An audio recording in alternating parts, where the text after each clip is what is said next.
You're listening to Vancouver Co-op Radio, CFRO 100.5 FM. We're coming to you from the unceded traditional territories of the Squamish, Musqueam, and Tsleil-Waututh nations around Vancouver, BC. I'm your host, Bernadine Fox, and this is the show that dares to change how we think about mental health. Welcome to Rethreading Madness. When I've never been further, knowing what the hell I'm gonna do. When I can't seem to find my way under or over or through. I'm Bernadine Fox, and today I'm sitting down to chat with Andrea Jones-Klein about scapegoating, the dirty cousin to bullying.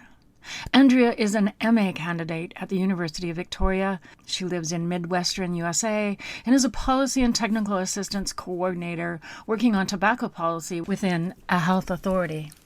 In addition, Andrea has also worked in social justice with a primary focus on climate change, Indigenous solidarity, racial justice, and intersectional equity movements and issues.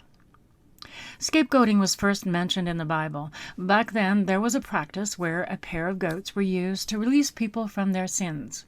One was sacrificed, and the other was released into the wild. With them, they took all the sins of their respective community.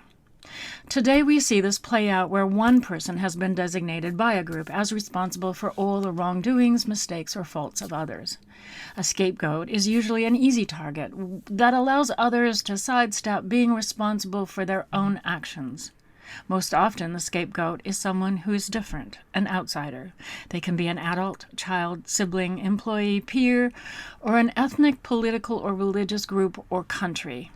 Those of us here in the West, in the last several years, can readily point to several examples of scapegoating by a particular political group where types of people have been unfairly targeted with shame, rage, and blame projected onto them. Scapegoating was behind the Holocaust, the apartheid, and other genocides. Scapegoating often happens within families who are suffering with a volatile, narcissistic, and emotionally illiterate member, making those who are not the target willing to participate or look the other way so as not to become a target as well. Why is scapegoating so prevalent and left uncontested? Because it has been normalized within our social constructs, and honestly, to be blunt, scapegoating works to allow others feel more comfortable and lessens the work they have to do, either within themselves or within a group. Scapegoats are easy targets.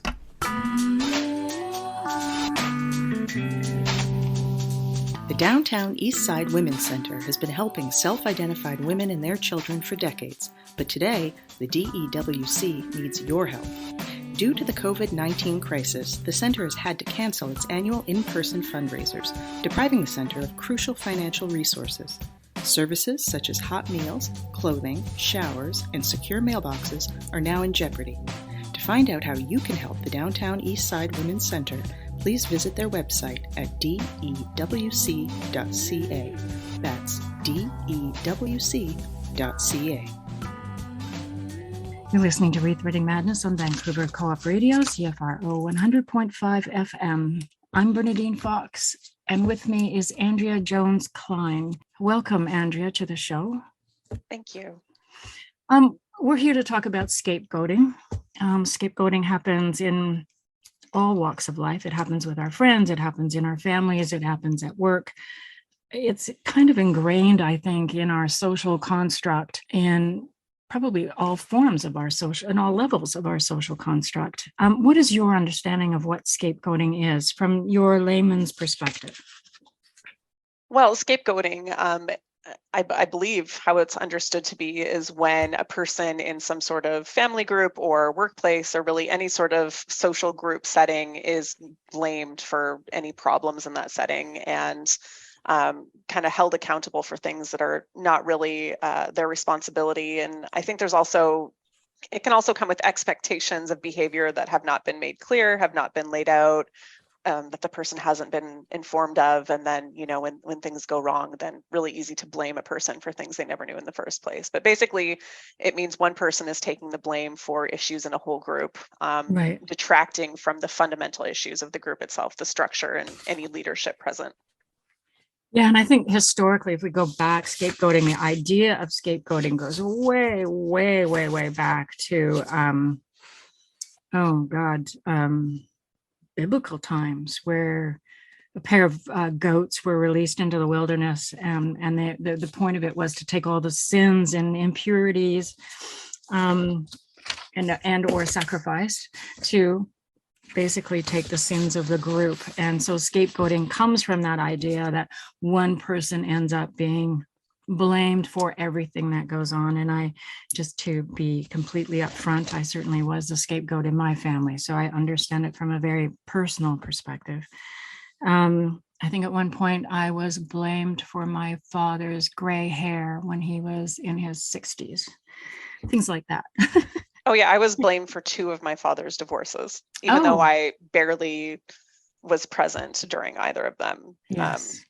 Yeah, 2 of his divorces. So like I would have spent maybe a total of weeks or months with that person, and he would have spent years with them, and still he blamed me. And what really was bizarre to me is that other members of my family would buy that. And it's just like, what is wrong with you people that you could, I would literally be across an ocean in another country and they'd be like, yeah, Andrea really trashed that marriage. Yeah, it's beyond understanding how people can go there. But I think they go there partly because they have in some way participated in the scapegoating. And that once you've also participated in blaming one person, maybe for something you've done too, Mm-hmm. then you've bought into the whole scapegoating, and you there's no way to step back out of it.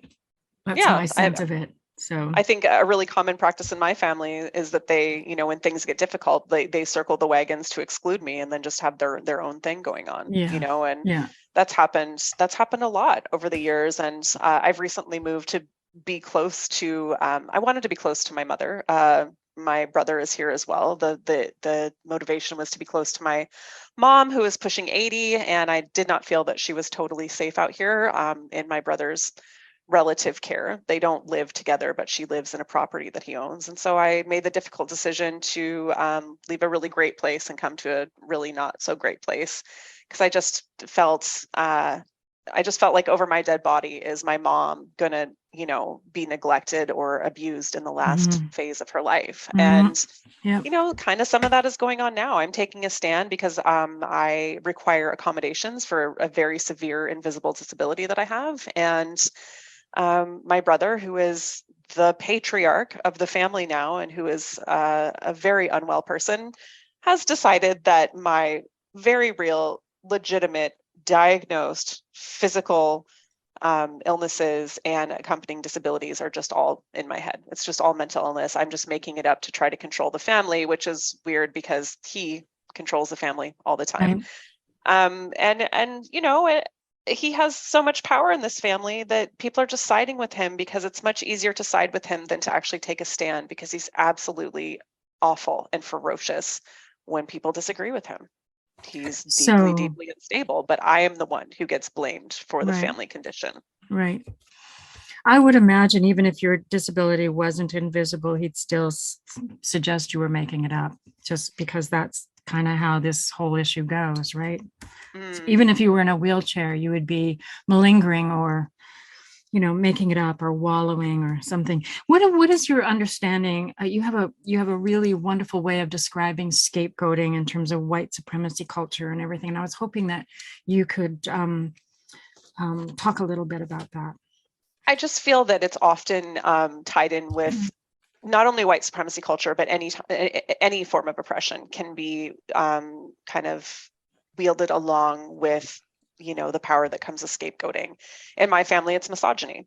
Like there's definitely a bias against women in my family that has really, really, really fallen on me. Other women have participated in that, namely my mom and my grandmother to some degree. And the men are the people in power. And so they're wielding that unearned male power and privilege, male violence, male domination, along with the whole concept of scapegoating, like that's all coming right at me. And other types of isms, like there's a lot of ableism happening in my family right now, not just toward me, but generally broadly, mostly towards me because I'm the most severely disabled, but also just expectations that my mom, for example, should be able to climb into cars that are too high for her. Like, we shouldn't have to consider stairs to get into a place, or just that they just don't. Like I really consider those things, but my brother like just doesn't think that way. And when it gets kind of raised, there's definitely kind of an attitude of he shouldn't have to think that way, And so that's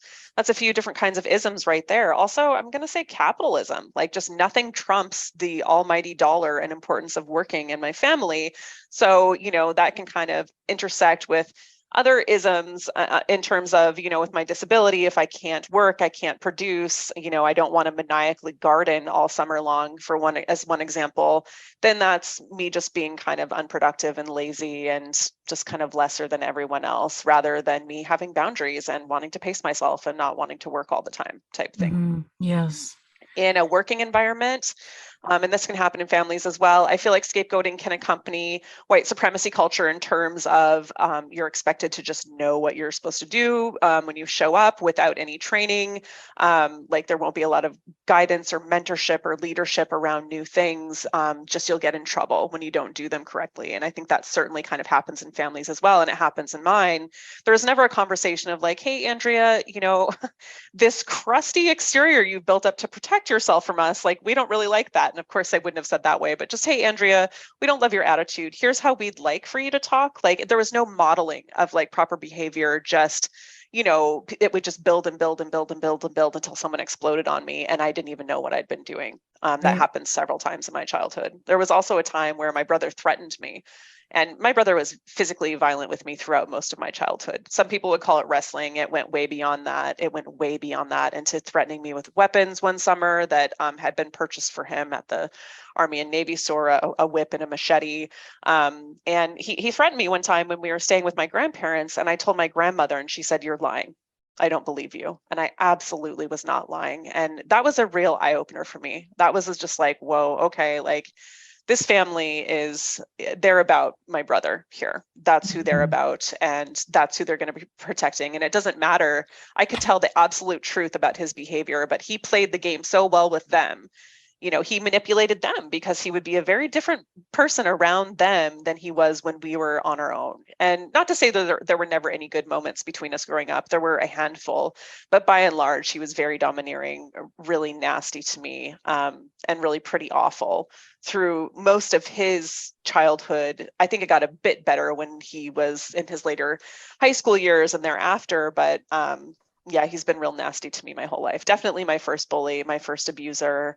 And I think a big part of scapegoating is also kind of putting someone else on a pedestal, like I was the bad one, he was the good one, I was the girl, he was the boy, and really so much of me as a person has been measured by my family in relation to how I'm getting along with my brother and how I'm treating my brother, but not the other way around. And that goes into all misogyny. I mean, that is misogyny, right? That is misogyny. Yeah. I'd be tell things like, I really hope you don't upset your brother on this trip. And I'd say, are you asking him not to upset me as well? Or am I the only one being asked not to upset anyone? Oh, well, no, and it was admitted to me plain as day before that my mom just expected more of me.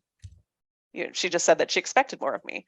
And not only was that denigrating to me, but that was also denigrating to my brother. So another part of the scapegoating is that you end up pitting people against each other, and we were very much pit against each other as children. And I don't think I could have a relationship anyhow, because I think he's either a full-blown narcissist or like really, really bordering on that. But any opportunity I think we would have had to have a healthy relationship as children was pretty much just blown out of the water by the parenting and other adult leadership in our family when we were growing up. Yeah, scapegoating within a family is a very destructive thing, I think, to all members of the family, but I think certainly to the one who's scapegoated more so because of the message you get, which is everybody else is okay and you're not. Yep. Black sheep.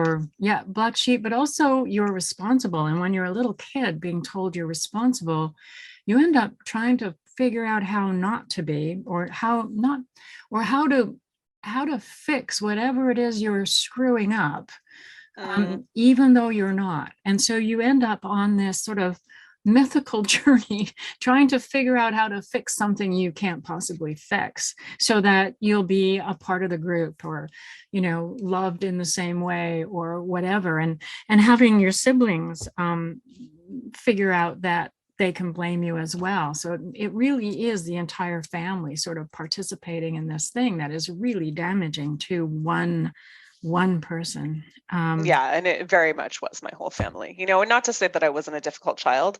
I was, but I was a desperately unhappy child. I was a child who blatantly saw that my family loved my brother more than me. Right. And chose him over me time after time after time, prioritized him time after time after time. And yeah, that kind of thing causes some behavioral issues. And none of them had the know-how, or tried to get the know-how to figure out how to actually raise us properly. Just a completely toxic, dysfunctional family.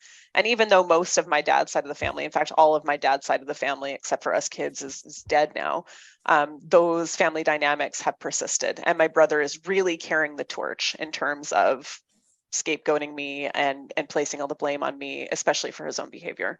Oh yeah, I mean, the one that has figured out how to use it will use it endlessly and forever, to have an easy out all the time.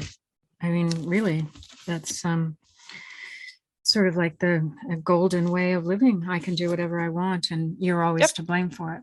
Man of the house, head of the family. Yeah. Certainly my family was the same in terms of misogyny, absolutely misogynistic. And of course, I was the second girl child born. I was supposed to be a boy, definitely a boy, and not a boy. And so by the time they did have a boy, I was not, in terms of kids, they had their girl and they had their boy now. And I was just this middle child that really didn't have an importance in their structure of their family. So easy to become the scapegoat. Absolutely. And like you, I acted out. But I wouldn't call it acting out badly. I felt I was always sort of protecting myself. They saw it as acting out badly, I'm sure. I mean, I was angry. I knew I deserved better. I still deserve better. And I saw it for what it was, from very early on, even the misogyny and the sexism, and it made me very, very, very angry. It made me angry that, this rude, mean, just kind of nasty brother of mine was so cherished because he was born a boy, and he was such a jerk, He was really such a jerk, to me anyhow. And I really, I was furious. Knowing that I was getting so jilted in terms of what a person deserves, in a family. And I still feel pretty devastated about that. My move out here was kind of one last ditch effort, along with wanting to be present for my mom to hopefully, be able to reclaim my family. I never would have dreamed in a million years that the situation that has arisen would. And what I mean is that I can't be exposed to chemical fragrances. I have a diagnosed legitimate medical disorder called chemical intolerance. It's also known as multiple chemical sensitivity. And speaking of misogyny and sexism, the very male-dominated Western medicine environment, whenever they can't figure anything out, they just say it's a mental illness. And so diseases that women suffer more from men are really, really that way. So fibromyalgia, for example, another chronic disease that I have. I have two diseases that for years Western medicine was trying to say was just all in people's heads. And then they had to come out and say, oh, whoops, sorry. Oh, we found out this is actually a physical illness. And people who have had it for years or decades are saying like, yeah, we know. Thanks a lot. We know, but yes, I have this chemical intolerance. I can't be around chemical fragrances. Botanicals are usually fine, but my family refuses to so much as just get together and have a family conversation. And it's really my brother who's refusing. His wife would love to be able to work this out. My mom is really trying. His mother-in-law is a real problem about it, but I know I know that if we got together, had a family meeting, and my brother supported me, that everyone else would as well, because he has unearned power in this family. He has more power than anyone else in this family. But he has just decided that, along with refusing to look at my medical documentation, including my diagnoses, refusing to look at research that I've asked to be able to send, refusing to have a single conversation, and of course, refusing to change his soap, because soap is more important than a human being that you claim to love. He just is saying that I'm just being hysterical and it's all mental illness and that none of it is even real. And that is such a big slap in the face. I have had chronic illness for almost 12 years now. And for him to just consistently insist that it's mental illness, which I don't want to stigmatize mental illness. I deal with depression and anxiety as well. Most people do. But they're physical illnesses. And he's basically just saying that I'm crazy, which is a word I don't like to use much because it is so stigmatizing, but he is stigmatizing my illnesses and refusing to have a single conversation. I just don't understand. And so when I get upset about this, because I am excluded from family gatherings, we didn't have Thanksgiving this year. It would have been the first Thanksgiving we could have had together in decades, because it was just too much for everyone to make sure that it was a safe space for me. And the impact for me isn't that, yuck, that smells bad. The impact for me is that at worst, my brain becomes inflamed, which can fling me into a severe depression, and has in fact multiple times in the last few months flung me into a state of suicidal ideation. Oh, so sorry. So I'm just hanging on by my fingernails. And meanwhile, these assholes don't want to change their soap. I know. It's so incredibly crazy. dehumanizing. But then I get blamed. I get blamed when I'm upset. I get blamed when I take a stand. And, it's just heartbreaking and absolutely infuriating and so deeply, deeply dehumanizing and denigrating. And I'm just at my wit's end. It's just like, you don't deserve me. You don't value me. You're really not that nice of a person to begin with. You're really kind of an asshole, actually. And I'm going to be taking my self-sufficiency and what little, physical wellness and sanity I have left after all of this, and I'm going to be doing my own thing. Because I hate to stop you here, Andrea, but we just need to take a little break, and then we'll come right back and run right back into this. Okay, so no problem. Stay tuned, folks. We'll be right back. Tanuyap. Kuiget Yuans Kuyansna. Hi everybody, my name is Kuiget Yuans. I'm a member of the Squamish Nation and the Yagalanas clan of the Haida Nation. You're listening to Co-op Radio, CFRO 100.5 FM.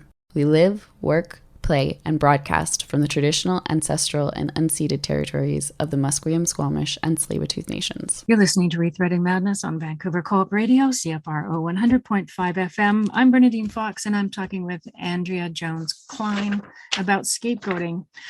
Andrea, I believe that you also experienced some scapegoating at work. And I just, put it out there. I've also experienced this. So I'm very interested in this topic and talking about it for folks. So can you tell us a little bit about what happened to you at work?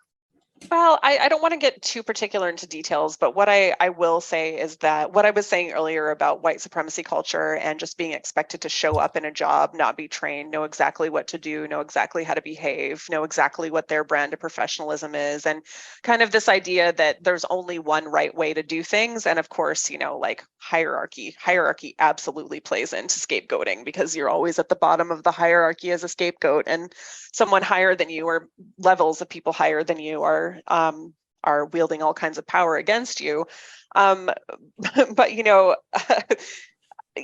folks in power just aren't really doing their diligence as leaders in these roles. So they're not, just like in a family, they're not modeling what the behavior is supposed to be. They're not providing actual material or information around expected performance, but you get in trouble. So instead of being shown and being trained in terms of what's expected of you, it's like you just get in trouble when you're not doing the thing that was never explained to you. And then if you actually take a stand, then the focus becomes about your character, your work. In one situation in the past, there was actually evidence fabricated against me, totally made up, saying that someone had complained about some work that I had done, and managed to find out in no uncertain terms that that did not happen. Like, people will go very, very far not to look at themselves, not to have to engage in any sort of accountability, and not to have to change the structures that they're benefiting from in any given workplace. Any given workplace, and this goes along really well with white supremacy culture in terms of white fragility and white people feeling that we are entitled to comfort, that we are entitled to avoid discomfort. And so often in the workplace, if you're actually saying, like, even if you're hired to do equity work, even if you're hired to do restructuring work, people will say that they want to, or do, the workplace is an equitable workplace. It's like this, it's like that. And if you raise any issues, then all of a sudden you're the problem. All of a sudden the whole focus goes on to you, because those folks in leadership are going to do whatever they can do to avoid accountability, to avoid the discomfort of leaning into their own flaws as leaders, their own flaws as staffers. And again, they're plugging into that overarching white supremacist power that exists in society and wielding that to their benefit. Well, it also makes sense in a sort of really sort of mundane way, in that if you have somebody you can use to never be at fault, to never have to make change happen, right, in yourself, and I think this is what you're saying, that's an easy mark, but, and it's not just necessarily white culture. We can look at it from the perspective of the people society kind of marks as people you can treat poorly. So for instance, people who are overweight. I have a daughter who's overweight, and she talks about all the fat jokes she gets all day long, or the ways in which doctors won't even treat her illnesses. They'll just look at her and look at her weight, and then won't read the rest of the file and just say, well, go lose weight before we'll deal with your this or that, things that have nothing to do with her weight. I mean, everything gets put down to that. And it's sort of, we live in a culture that sort of has these sort of shortcuts, if I'm this and you're that, then I can do this to you. And because it's allowed in society. So, and certainly exactly, mental health is one of them. The stigma and discrimination that people with mental health challenges go through is enormous. And if you add that to, even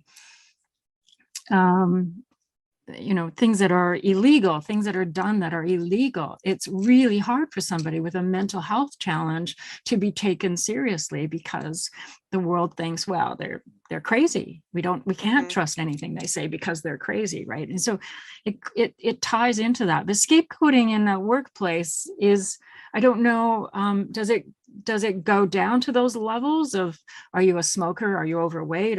Or is it also related to, say, somebody being worried that you know your job too well, or you know more than them, or they think of you as a threat? So actually, I have been having that experience. With that last thing you said. Once I started raising issues in the workplace, and in one of my workplaces, it was kind of, the idea was like, oh, well, Andrea's probably too talented to work here. Like, there's a lot of bureaucracy here, and it's very slow moving, and she's probably not going to be very happy here, so she should probably just leave. Like, it was almost like a kind of benevolent way of trying to push me out that I've experienced in the past before. And and yes, it doesn't have to necessarily be within white spaces, but those things that I mentioned, like the only one way, right way to do things, and just an expectation of showing up how to do things, also false urgency, like those are specifically aspects of white supremacy culture that show up in workplaces. And I think it's really important to note that, because it makes it that much easier for those things to take up space, because that is the dominant culture we're working in.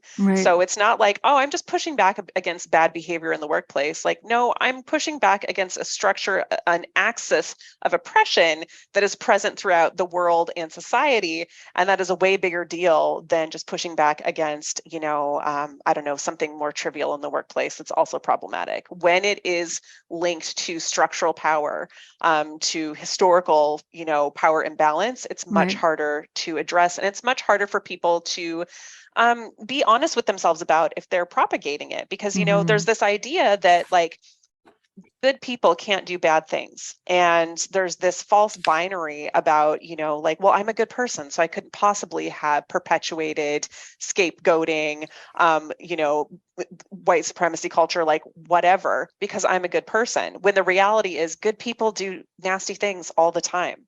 Right. Good people inadvertently, unintentionally prop up structures and systems of oppression all the time, because if you aren't actively dismantling them, if you aren't actively dismantling toxic or oppressive behavior within yourself and within your teams, if you're a leader, then you're going to be propping them up somewhere, somehow. Yeah, it only makes sense because it's been so ingrained in our social constructs for so long that we're all guilty of it on some level. Right. Even It's if the water we're swimming in. So if we Yeah. don't stop to and check it out, we'll just assume that it's the way things are, the way things have always been. And so No need therefore, to right. analyze this. It's right. Yeah. Yeah. And yeah, no, I get it. When somebody stands up to scapegoating, or even bullying, because scapegoating is really a part of bullying, or bullying is a part of scapegoating, what would you say? I think maybe scapegoating is a part of bullying. Bullying would be the overarching umbrella.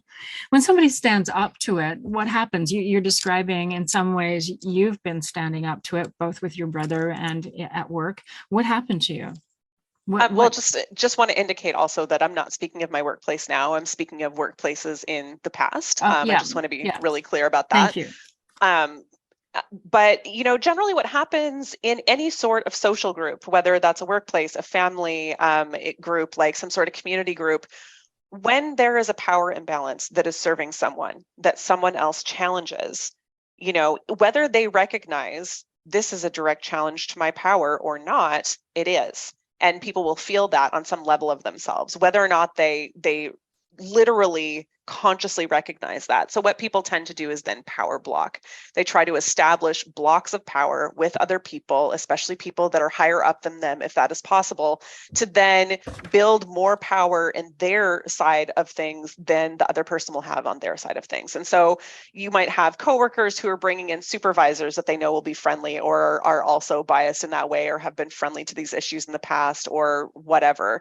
In families, often, the bully or the scapegoater in the family will start being really, really kind to other people in the family, and kinder than they usually are. They'll be on their best behavior, because then it's a lot easier to spin a story about how the person being scapegoated is the problem. Like if you're really sucking up to everyone and you're just being your best self, especially if you are a person with a large degree of power in the family who people are afraid of, somehow, beholden to, controlled by in some way, it's just way, way easier to make that case against that other person. And it's always, of course, in anything you do in life, it's easier to get anything done if there's more than one of you, right? So you do see a lot of power blocking in any given scenario, which again is kind of just like circling the wagons. Let's circle the wagons to exclude this person.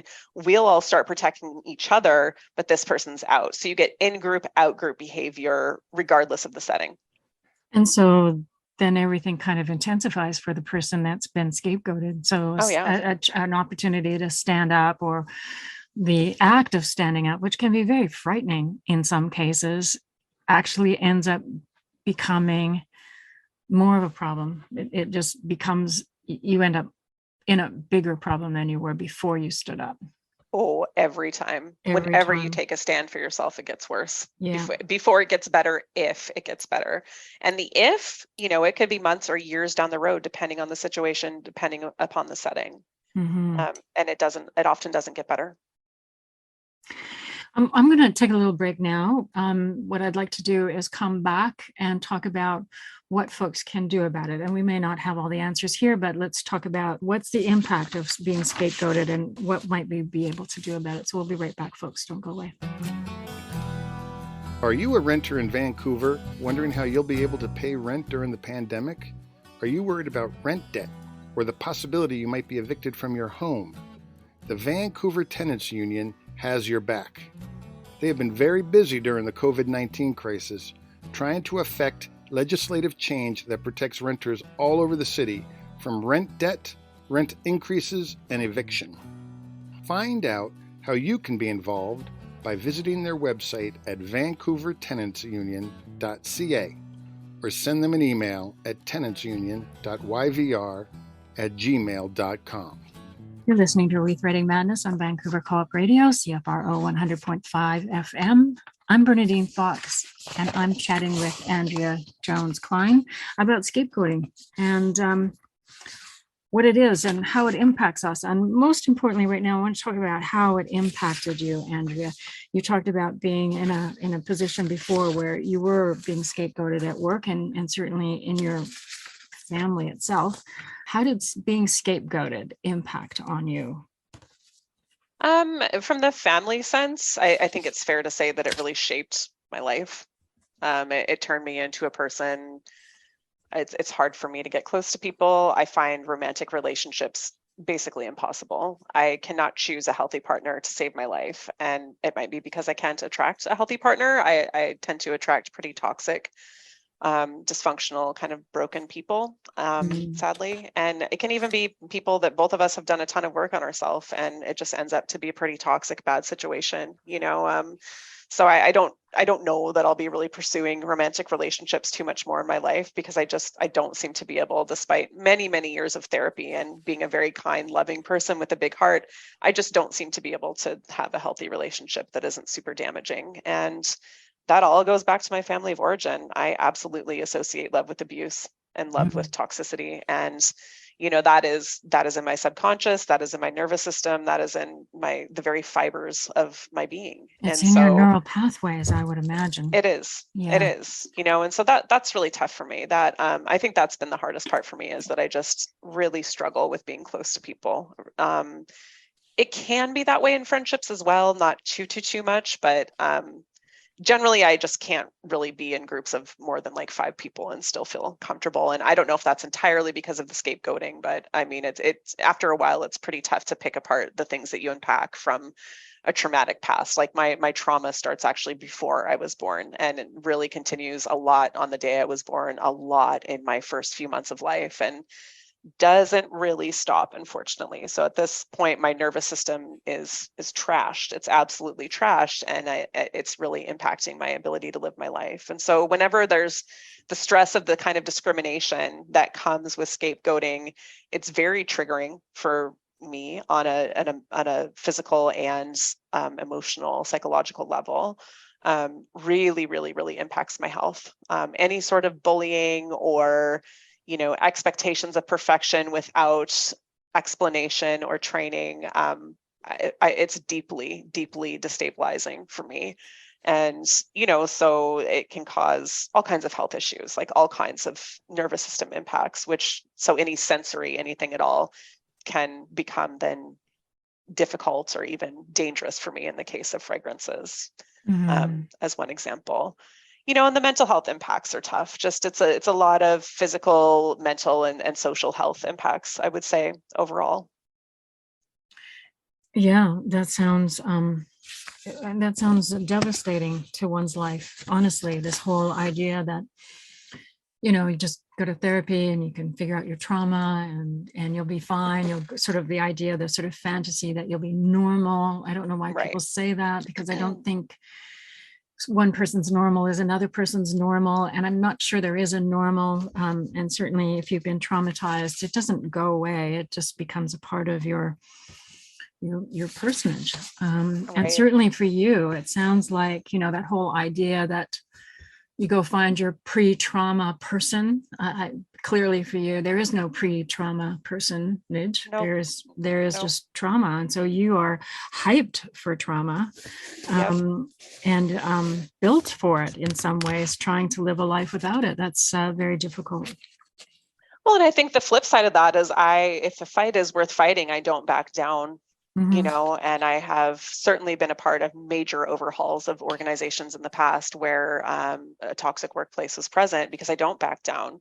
And that's not to say I've always done that in the best way, but I have absolutely driven bullies out of the workplace before, you know, and And I am a fighter and I'm strong as hell. I'm very resilient. And I'm also really tired of having to be those things. I'm tired of advocating for myself. I'm tired of having to justify my existence, which is non-normative. I don't like the word normal because it's just not precise enough for me. I'm a scientist. I like precision. And so for me, I use the word normative because that makes a lot more sense. Normative indicates a data set. It indicates a population base, and so in terms of that, like I would love to be a normative person. I would love to be able to have normative human relationships that are healthy and sustainable and to be able to have normative levels of trust. I would love to have normative health, and I don't, and I don't know that I ever will.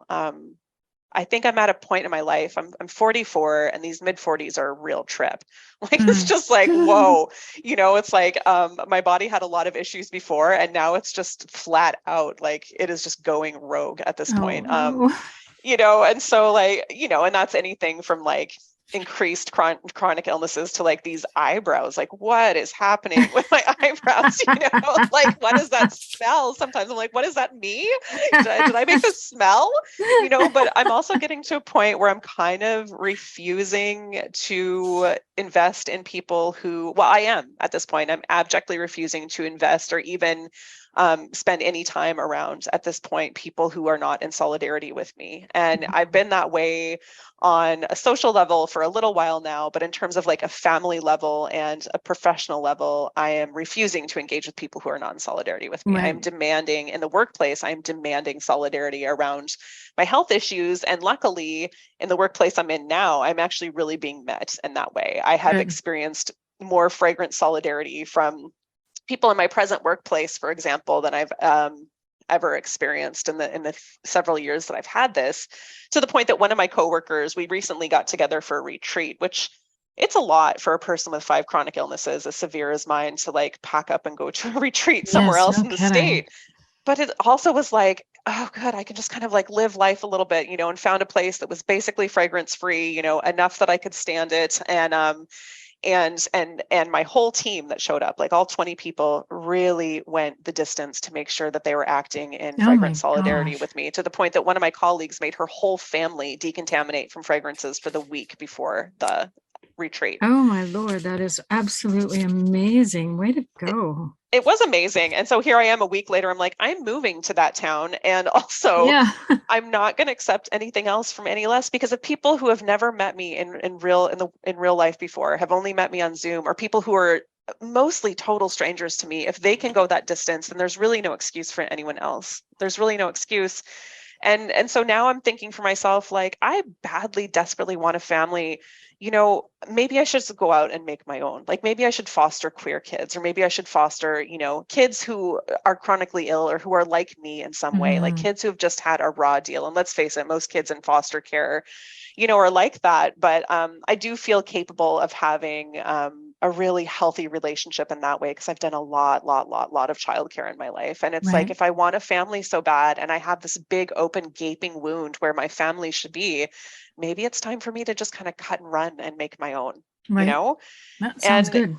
You were saying before, like, what do you do if you're experiencing these things? And I have to say, Bernadine, when it comes to scapegoating, if you aren't someone with a power analysis, like a really full fleshed out power analysis. Can you explain that for folks, what that means? A power analysis would mean that you have a power analysis. You have an analysis of power in government, in families, personal power, socio-historical power, structural power, all of those different kinds of power. And so that would mean also that you have an analysis of all of the isms of racism, sexism, homophobia, ableism, because really what those are is a societal power imbalance, right? Yeah. If you don't have a power analysis, it's going to be really hard for you to understand what's happening to you, because really what it comes down to is scapegoating is power. Yeah. It comes down to power and a few other aspects. But without that power analysis, you're not going to be able to figure out who you can power block with, and in the past, in situations where I've experienced scapegoating or bullying in the workplace, if I would not have had people in leadership positions, so in positions with more power than I had and more power than the bullies had, or at least as much power as the bullies had, it would not have worked. No. And that is why these things are so pervasive in family systems and in workplaces, because often that does not exist. Often we're recycling leadership, in the nonprofit world. It's like the same executive directors of these organizations going around and around and around. And sometimes they'll dip into government and sometimes they'll dip into academia. And it's like government, academia, and the nonprofit industrial complex just recycle leadership all the time. Like you'll see, you'll just see these people in positions of power that, maybe like a state health officer is like the head of a program at a university. And then later on, they're, the head of an NGO somewhere. And the state health officer for folks in Canada is analogous to the Minister of Health. And like you'll see that, right? And so if you don't have someone in leadership who is going to have your back, my advice would be don't even try, just get out of there, because you are just going to get absolutely raked over the coals. And maybe you don't have someone in leadership. Really, really, like, please do have someone in leadership. But like, maybe there are a whole bunch, like if you're in a movement, for example, if you're doing movement work in some sort of community group and you have a ton of people power behind you and a real crap leader in that group, you can shift things with people power if it's properly organized, Right. Then people power will suffice. There are other types of power that you can amass, whether it's like with staff or, people who are involved somehow in whatever it is that your organization is doing, or your company, funders, like they have a lot of power. So I think there could be situations where you don't have someone in leadership with power. It's just going to be a lot harder. But what I'm saying ultimately is that it comes down to power. And so you need to leverage your personal power, which means a whole process with yourself about self-worth and valuing yourself and taking proper care of yourself. But you can leverage personal power, the power of allies and accomplices, and people you're in solidarity with, that people power, and then structural power, hopefully within the organization. And then of course, capitalist power if funders are involved. Like there's all kinds there that can be accessed. But if you don't have a power analysis and if you haven't mapped it out, you just don't have a chance in hell. Map it out as in who is in power and who can be my ally in this. Is that kind of what you're saying? Who could actually shift some change here, and what sort of pressure would you have to put, and so in a family, that's often one of the elders in the family, maybe your brother's a real piece of shit, but your auntie's got your back, Right. or something like that. But it's pretty important in any situation to do a power analysis. And if the power isn't there to shift things or isn't mostly there to shift things, maybe consider shifting yourself instead, shifting yourself right out of that environment. Yeah, because the structure of scapegoating is such that if you're the one being victimized in it, you're the one without the power to make the change happen, right? I mean, it's one of the biggest lessons I ever got is that I can't be responsible for changing something I have no power to change. Well, that's right. I mean, it's just and basic kind of thing. It's true, but we don't really talk about power. Power is this taboo thing in society often, in terms of topics for conversation, but it's absolutely underscoring and underwriting everything that's happening in society. Like from the actual power we need to make our homes and our cars and our lives go to the power that's happening in government, all levels of government, and in social movements and in corporations and in the nonprofit industrial complex. It all comes down to power in the human existence, but we're not talking about it, right? No. And so many of all of the issues we have, all of them come right back down to power. So if someone's out there and you're struggling in your nasty family or you're struggling in your nasty workplace, but you don't really feel like you understand power, then that means you also don't understand your personal power. And so in my opinion, aside from just getting yourself as safe as you can in the immediate, that's a first step. That's like one of those first steps. Learn about power, figure it out, and then move from that sort of a framework forward. And you might be moving out, or you might be moving forward, or you might be moving up or in some direction, but it's going to be hard to do it well if you don't have a grasp on what the actual power map is for your scenario. So if I take all of what we've just talked about and we take it down to the school ground and bullying, and we have one parent with a child who's being bullied, and you're trying to figure out how to help that child.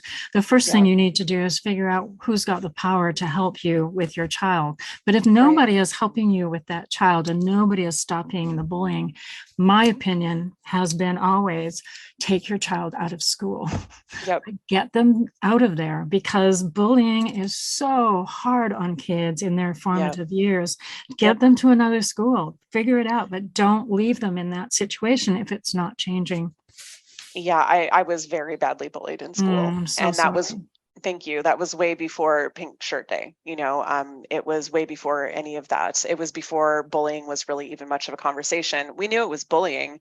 Right. And, very often, I mean, I had to leverage a lot of personal power from early on, even though I didn't realize what I was doing. And like, there would be an announcement over the intercom, like Andrea and like this kid come to the principal's office, and everyone knew it was happening. Everyone knew that I was taking someone to task again. Right.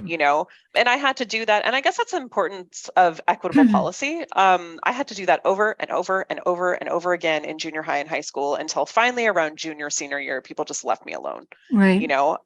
But it really, it was really, I had to be hospitalized when I was, I think, a sophomore. That's grade 10 in Canada, because I was suicidal, and like when a kid is suicidal at that age, there's something really, really wrong in their lives. And, I was in this family that didn't value me and didn't properly care for me or properly love me. And then I was, growing up in poverty and going to school and getting bullied most days, because I was the fat kid. I was the fat, smart, outspoken kid. Right. Still am.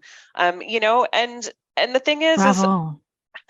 I mean, I don't know that it would happen. I don't know. I don't understand how this keeps happening, that there are these bullies and they just keep persisting. To me, it is such a sign of a mind that is not developing in a healthy way when a kid is bullying. And I remember absolutely, and they become adult bullies and they start scapegoating people in workforces and childhood bullies don't change unless they change. But it seems to me that our society supports the bully out of fear, out of whatever. I mean, it's like a norm, if you're the bully, you're the one that gets supported. There are all kinds of things that are upheld and lauded as the way to be in capitalist colonial society. And, bullying, I don't think it overtly is. Nobody's saying like go bullies, but all the different ways that we send messages about that, about like being persistent if you want something, and, just second is the first loser, and just all these kinds of nasty mentalities. Persistence is great, but if the something you want is a person, for example, then it starts going into like stalking. It starts going into harassment. Right. And I remember trying to work with like my mom and the principal, and I feel like there was always this underlying thing of like, yeah, but you really are super fat though, so kind of like you've got it coming. Like there was kind of exactly. Instead or of just you like, are mentally ill, so right, like you're not doing right. Right. Instead of just like, it is unacceptable for children to be this mean to one another. And we're going to go find out what's going on with that kid's parents in that kid's home life to figure out why they're being so emotionally violent with you. Did that actually happen? Because I don't ever see that. I always see people saying, my kid is being bullied. What did we do? And people saying, well, they got to go stand up, or we got to go do this, but nobody is saying my kid is the bully. And what do I do? How do I help them? That never happens. I never hear it. And no, it's just like all the ways to protect yourself from being raped, instead of like, here's how to protect yourself from raping someone. It's the same. It's essentially the victim blaming. And for me, I just had to keep kind of bashing my way through high school.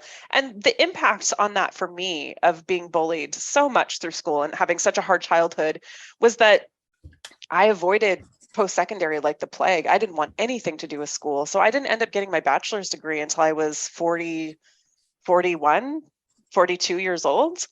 It took me that long and part of that was that I was in school and I got chronic illness and I had to drop out because I was so sick. But a big part, that was still late in the game. That was in my early 30s and I still hadn't gotten an undergrad yet. In my 20s, I was just basically trying to figure out what just happened to me in terms of my entire life up until that point.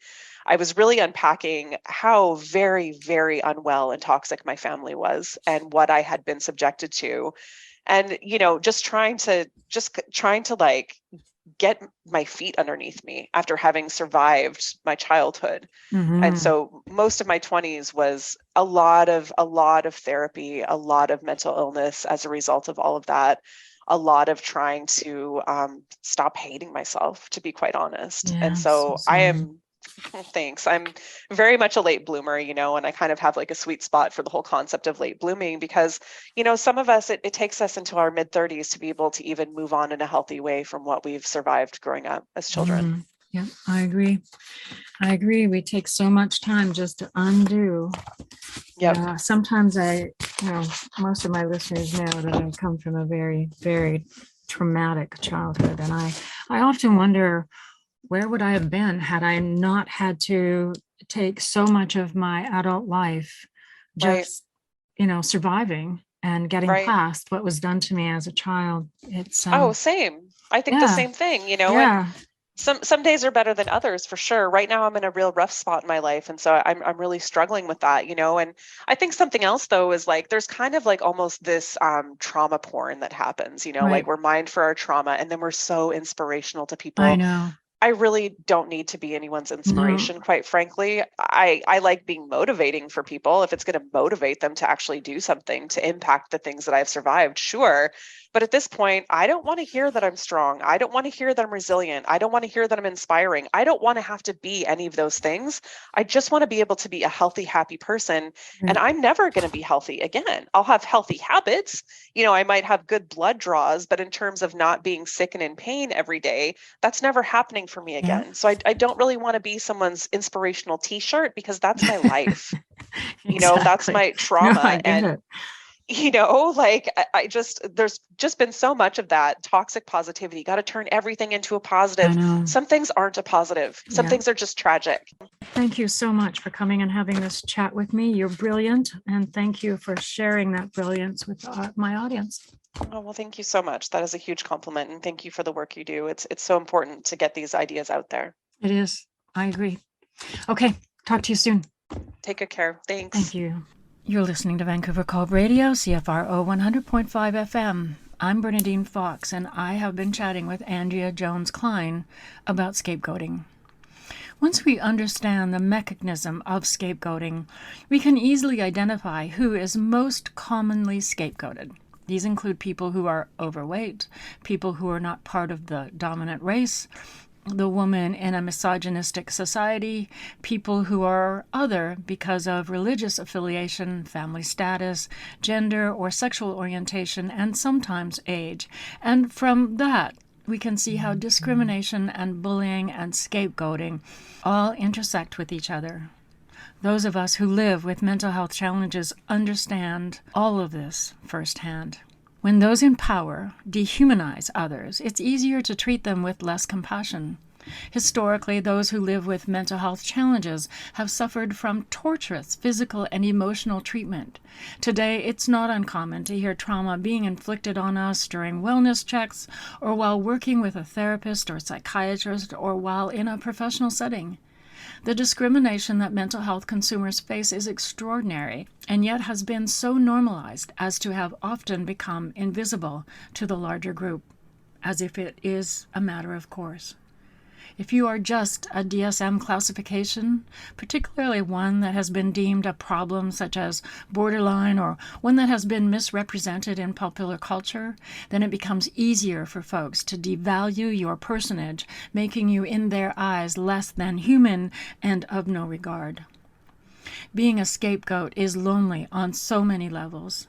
If you have been targeted as the cause of problems, you will be left feeling that you have done something wrong without being able to identify what it is exactly that you have done.